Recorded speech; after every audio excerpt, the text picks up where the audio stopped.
আসসালামু আলাইকুম। ওয়ালাইকুম সালাম। ভাই কেমন আছেন? আছি আলহামদুলিল্লাহ, ভালো আছেন? আমিও ভালো আছি। যাই হোক, আমরা চলে আসলাম। হ্যালো গায়েস, আমরা আজকে চলে আসলাম আমার এক কবিরাজ ভাইয়ের কাছে। উনি কোন ধরনের কবিরাজ, কি রোগী জানে, আমরা ওনার কাছ থেকে আশা করি ওনার মুখ থেকে শুনবো।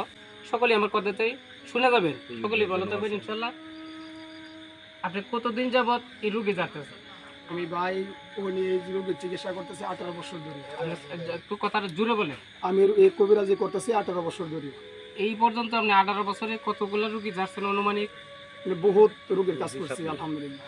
আপনি রোগীর জানার পরে রেজাল্ট কিরকম? রেজাল্ট কবার হয়, আমি চিকিৎসা করে ওষুধ দেই, খাবার ওষুধ দেই এবং মালিশগুলার ওষুধ দেই। আল্লাহর রহমতে আমি চেষ্টা করি, আল্লাহর রহমতে রোগী সুস্থ হয়। যাই হোক, আপনি রোগী জানতেছেন, এটার বেনিফিট কিভাবে নেই, টাকা পয়সা কিভাবে? টাকা পয়সা নেই, আমি চিকিৎসা করি, আমি ফাঁকি দেওয়া রোগীর কাজ করি আর ওষুধের ঠেয়াটা নেই।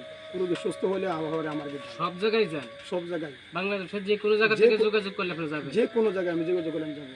যাই হোক, আপনাদের এই যে এখানে রোগী আছে, এই রোগীর গার্জেন কেউ নেই? এই যে রোগীর কাছে আপনি কেউ নেই? আপনি কি গার্জেন?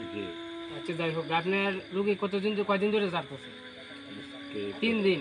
আজকে 3 দিন ধরে যাচ্ছে। যাই হোক, 3 দিনের রোগীর আপনার পরিবর্তন কিরকম হয়েছে? মোটামুটি ভালো। একটু ভাই কথাটা জোরে বলেন। মোটামুটি ভালো আছে। তাহলে আলহামদুলিল্লাহ। যাই হোক গায়াস, কথাগুলো শুনলেন। স্ক্রিনের উপরে দেখেন নাম্বার দেওয়া আছে, স্ক্রিনের উপরে নাম্বার দেওয়া আছে, কবিরাজ ভাইয়ের নাম্বার দেওয়া আছে। যাদের প্রয়োজন পড়ে এই নাম্বারে ফোন দিয়ে ওনার সাথে যোগাযোগ করবেন। আশা করি যে কোনো জায়গাতে আপনারা নিতে চান উনি যাবে। সকলে ভালো থাকবেন। আল্লাহ হাফেজ।